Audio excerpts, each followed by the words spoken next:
All right, Alexander, let's do a kind of a bonus video, I guess, but also a makeup video, because during our marathon 3-hour, 40-minute live stream we did last week, we had some super chats that we couldn't get to. So we promised that we would take a look at those super chats, and I would throw those questions at you. A lot of them are UK based, so I guess we can consider this a kind of video where we talk about what's going on in the UK, and there's some other comments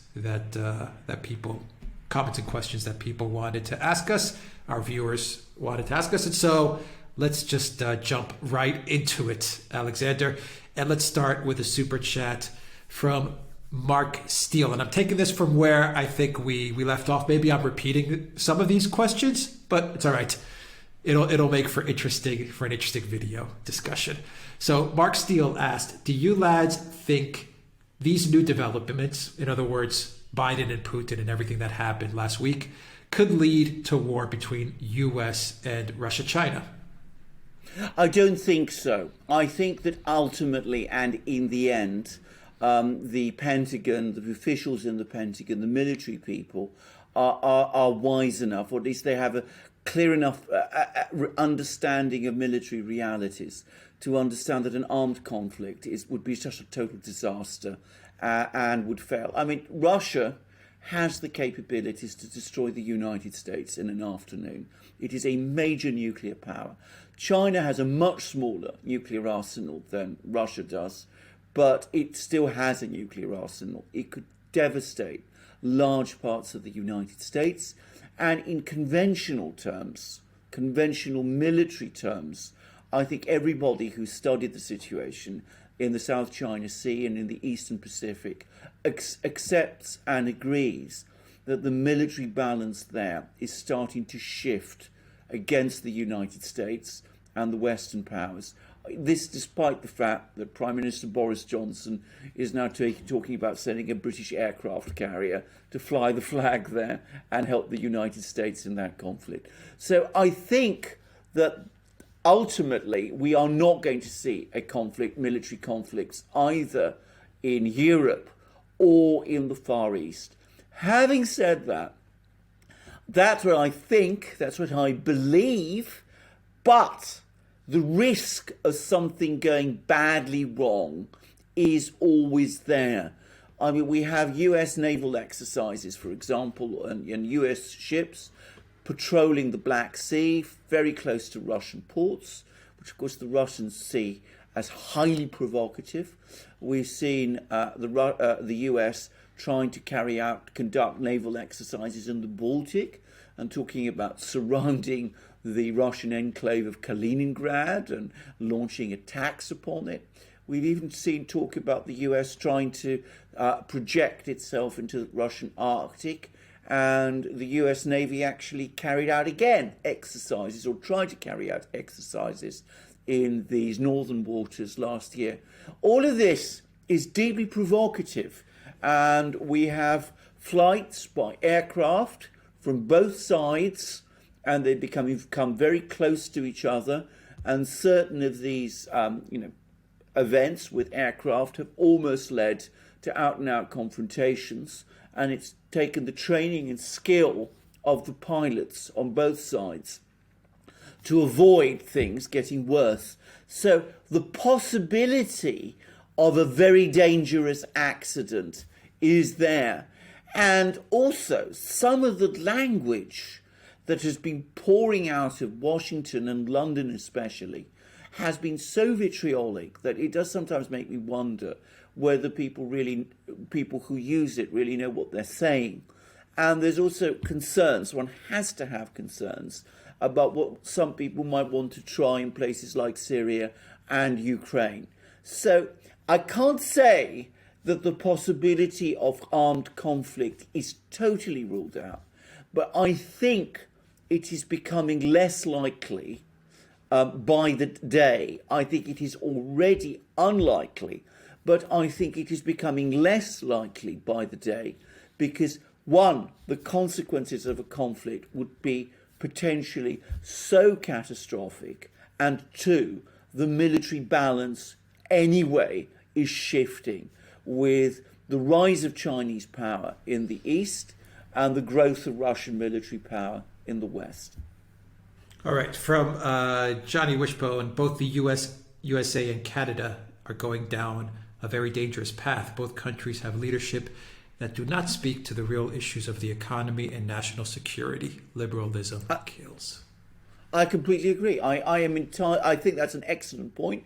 I think it's a wonderful observation. I think that describes it entirely rightly.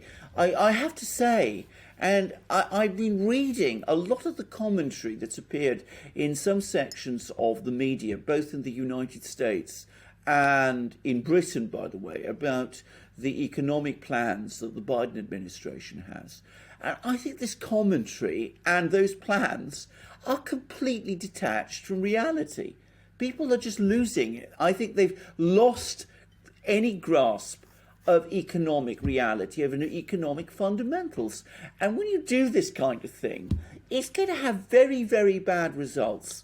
I am of the view, and Alex and I have talked about this many times, including on programs, that the real problems the US faces are from within. The US remains a mighty power. It has tremendous resources, a highly skilled, entrepreneurially minded population. But the political leadership is terrible at this time. And it is losing contact with reality. And it is, frankly, creating more problems all the time for the United States. Instead of solving problems, it's making the existing problems worse.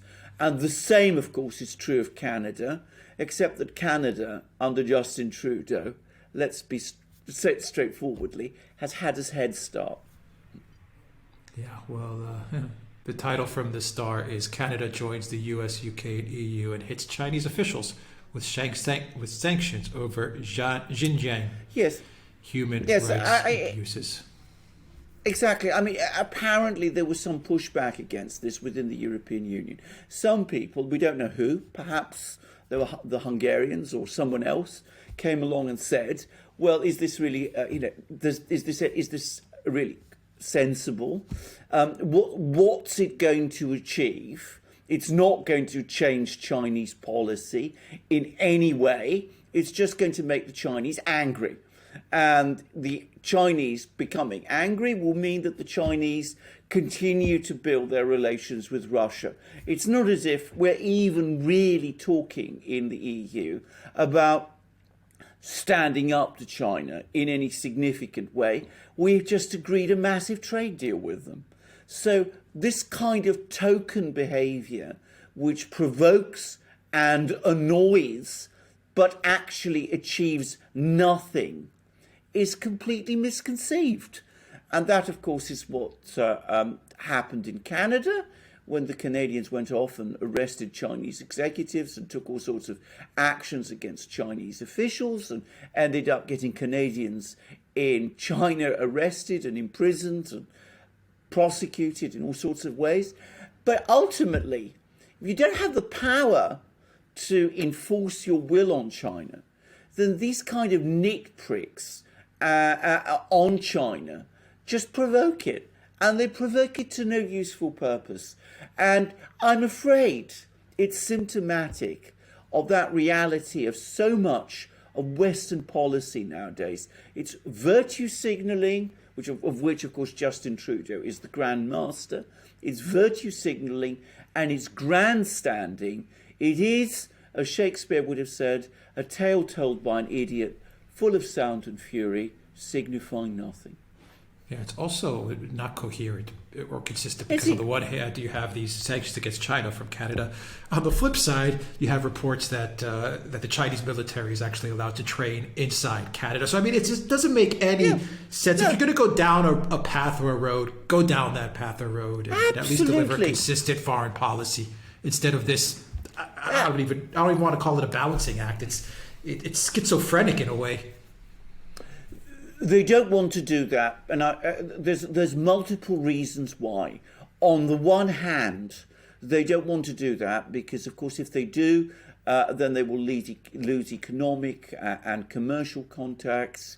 And there are lots of people who are benefiting from them in Canada, in Europe, in the United States. We know that that extends all the way to the President of the United States and his family. I'm not going to say more about that, but we all know about that. We know that many other Chinese, that there's many other people in Washington with Chinese contacts. We know how close certain members of Congress have got to people who are connected with China. So there is that.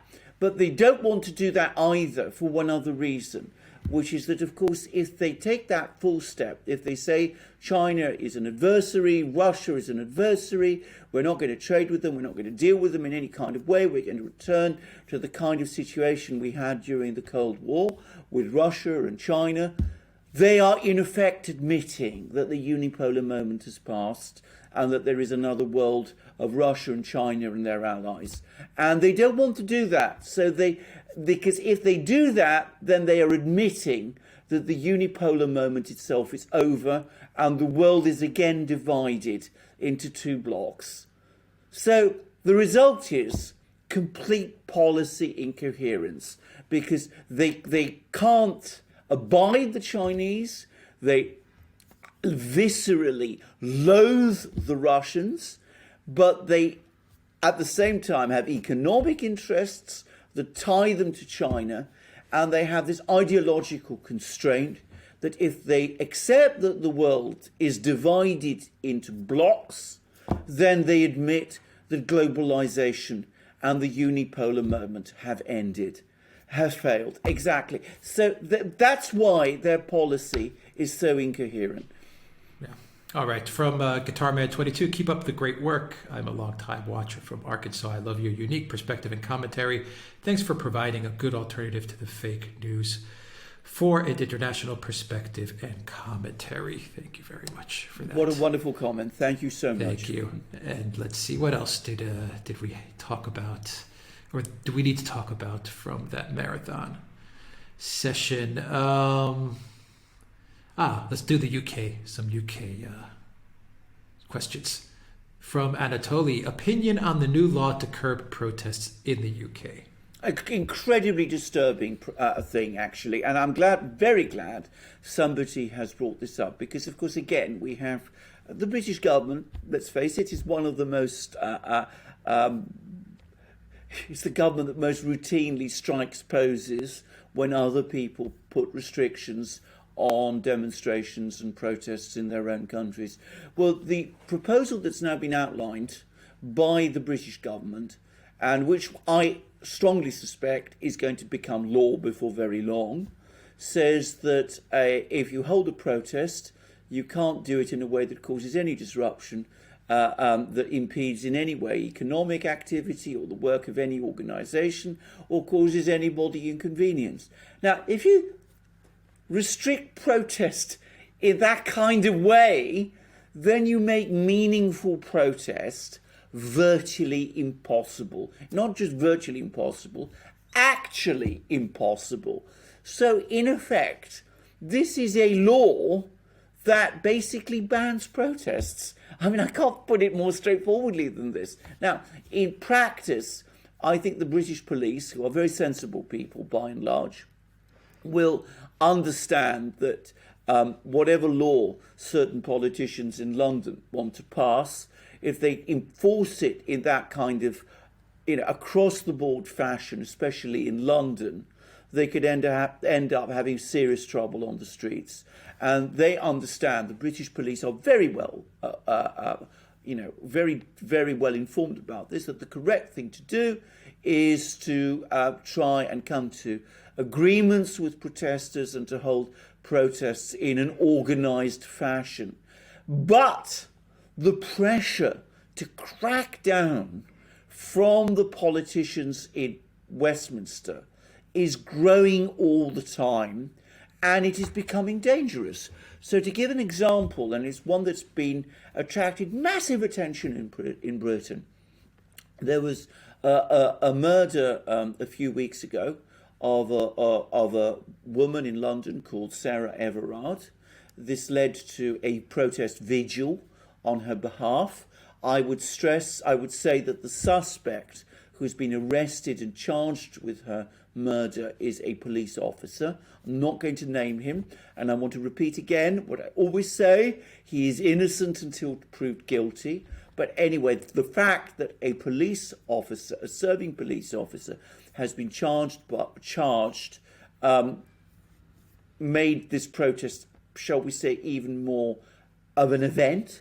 A member of the royal family, the Duchess of Cambridge, Prince William's wife, attended this protest vigil, and it was forcibly dispersed by the police because they were under pressure from the authorities, the political authorities, to enforce lockdown regulations.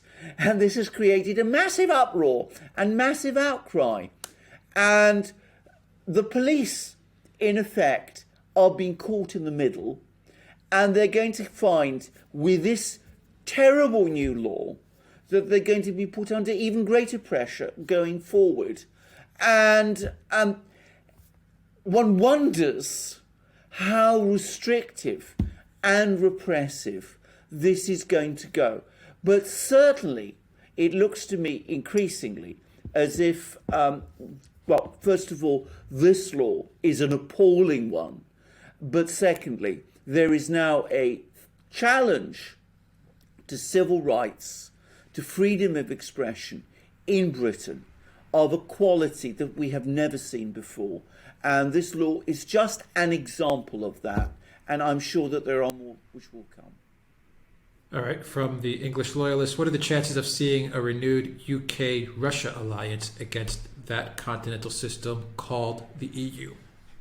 Well, you know, it's an interesting point, and I'm glad somebody's brought it up, because some years ago, about 2-3 years ago, I actually wrote a long article about this for the American website Consortium News, in which it's been reproduced, by the way, on the Duran, in which I actually discussed this very possibility. I said that Britain, if it could put aside its visceral antagonism towards Russia, might look to the situation and say to itself, well, we've left the EU, we are in conflict with the EU increasingly. The other great European power, which is Russia, is also in conflict with the EU. There are massive potential synergies between our economies. The Russians actually are very rich in natural resources. They're very advanced in technologies. They have a much larger manufacturing base than people realize, and they're a major agricultural power. But above all else, they lack financial capital, which is what we in Britain excel in. And they're not good at services either, which is something that we in Britain excel in. And that is an obvious marriage. That is something that the British and the Russians, if they could put aside their differences economically, it could work out superbly well for them. And not only that, but given that they're both in conflict at various times with the EU, and relations between the EU and Britain are going from bad to worse at the one and the same time as relations between the EU and Russia are going from bad to worse, it's potentially possible for the British and the Russians to get together and work things out about that also. I mean, there's no objective reason why it shouldn't happen.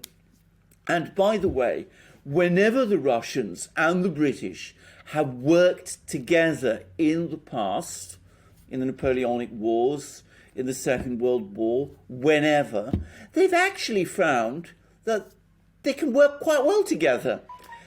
At the moment, unfortunately, the reality is that hostility to Russia in Britain is so overwhelmingly strong that it makes that a very, very difficult thing to see it happening anytime soon.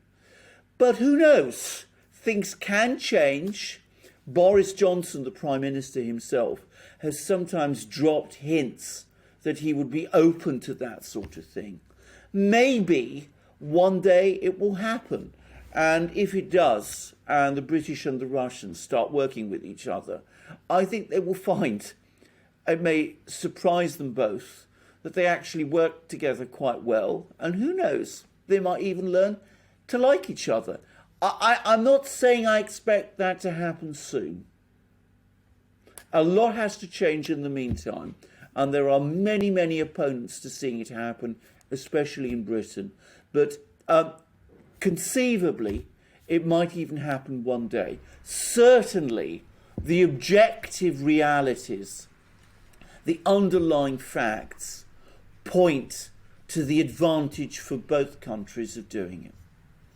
All right, from Mark Hewitt, the UK has increased defence spending. Does the UK government see the EU as a threat? Well, I don't think it sees them as a military threat, but they do see them increasingly as an economic and political threat. And if you read the British newspapers, the media here, I mean, it's fascinating to see how even parts of the media which were very pro-Remain inclined are now starting to become increasingly disillusioned with the relationship with the EU and is starting to become increasingly antagonistic to it. I mean, the pandemic, if it has done nothing else, has clarified this issue as nothing else has, and in double quick time. So I do think that the British are increasingly seeing, if not a military threat, certainly a challenge from the EU, and that is making them increasingly worried and increasingly concerned. I don't think the increase in military spending is related to this. And there is actually a paradox about this increase in military spending, because what's actually happening is that the British are recalibrating their defence posture. They're adding to their nuclear weapons article very significantly, by the way. It's a big boost to their nuclear weapons arsenal. But they're actually drawing down their conventional forces. Their conventional military, both their army and their navy and parts of their air force, are going to get smaller. So the focus is on building up Britain's nuclear deterrent. And I think that's not related so much to the EU. I think that has two other causes. Firstly, I think it's partly concern that if Scotland breaks away, what is left of Britain, England, wants to reassert itself, that it's still a major power, still justified in having a seat in the UN Security Council. It's still a major nuclear power, in other words. But there is something else, and it was also discussed by one of our commentators in the live stream, and that is that it's also a sign of diminishing confidence in the Biden administration. The belief that the United States is not as reliable an ally or as strong an ally as it once was, and Britain needs to beef up its defences, its nuclear defences, if it's going to remain a strong independent force in what might be a world in which the United States becomes less important and less valuable to Britain as an ally. So yes, tensions between the US and Britain are rising. In fact, they're looking as if they're on the brink of total breakdown. Latest article I read about that, by the way, is that the British are intending to impose heavy tariffs now on German car imports, which will really annoy and upset the Germans. But that's the talk at the moment.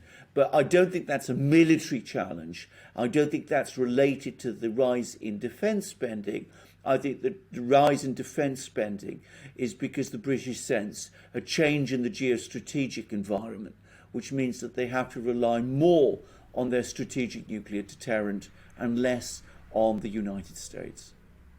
All right, from Maggie Smith, it is so crazy in the USA right now that Russia probably has no idea what culture they are dealing with. Is this a dilemma for diplomats? Oh, absolutely. There was a wonderful piece by Lavrov, which Alex and I were discussing just before we actually went on to this program, in which Lavrov says that the United States has lost any capacity anymore to conduct classical diplomacy. It doesn't understand even what diplomacy is, because it's all ideology and values. And we know what sort of values. And the Russians look at this and they say, we don't want to have anything to do with this. This doesn't make any kind of sense to us. And we can't talk with these people anymore because they don't talk to us. They come along and they give us ultimata and lectures and demand that we agree with whatever they want, because it's all bound up with their value system, which is one which we don't accept anyway. So the Russians are aware of this, and they're becoming increasingly concerned about it. And they see it as definitely standing in the way of relations between themselves and the US. I may add that the Russians didn't get on with Barack Obama personally either. And they're having major difficulties with the present administration, because I think they see that Obama and some members of the administration, the current administration, project onto Russia issues that are relevant to the US culture wars. And they see Russia as this culturally different country, which was like the US used to be. Culturally normal? You mean normal? Yeah, absolutely normal, exactly. and that makes the US even more antagonistic to them. Absolutely normal. And the Russians are just dismayed by that and are incredulous about it. I cannot stress again how strongly Russians feel about the weirdness, as they would see it, of the US culture war. They look at it and they say to themselves, this is something that is so bizarre that we want absolutely nothing to do with it, and that this is a country which we really can't get our heads round and don't want to have as little to do with as possible. At least that's how some Russians think. All right. Guys, go to the Duran shop, pick up some merch, pick up a hoodie, pick up a shirt, pick up a magic mug. Our sponsor for this video, Affirm. Use the code Duran10, 10% discount on checkout. Affirm products, the best products for lifestyle, health, well-being. Just fantastic products. You guys are seeing the products on your screen right now. They ship all over the world. Use the code Duran10. These products are absolutely amazing. 10% discount for all our viewers. Alexander, we'll just leave it there with the one final question. And this question comes from Darren Alevi. Alexander, could you recommend a book from your great bookcase? Well, one book. Don't give more. One book. Can you recommend a book from your great bookcase? That's the question. If you want to understand how power and economics interconnect with each other, read Wages of Destruction by the historian Adam Tooze. That's just one book that I'm recommending. Adam Tooze is, in my opinion, a poor political commentator, but he is a brilliant economic historian, and he writes about the economics of the Second World War, and you learn from that the true basis of American strength at that time, and the way economics and power interconnect. And it is brilliant, and it is extremely well written, and it looks at all the various economies: Germany, the USSR, Britain, the United States, and it does so in an extraordinarily vivid and clear way. So if you want to understand that, and that's an essential book for international relations, look at that, and you will find much to learn from it. By the way, I've seen several people comment about how the library that you see behind me, all those books, is wallpaper. Let me assure you and promise you all that it is not. It is, in fact, not my library, but only a very, very small part of it. It's real. It's real. It's real. It's everybody. Absolutely real. If you want me to go and start, this is real. It's all absolutely, and no green the screens. paintings also. and the green paintings screens. also. And as I said, if no, absolutely not. I mean, we don't make anything up like that at all, because as I said, I've seen a few comments to that effect on the threads. Those are real books, and they're all read, by the way. I'm somebody who not only buys books but reads them. All right. We'll leave it there. We got everything. We got all the questions answered. We got it. Excellent. All right, Excellent. guys. Take care.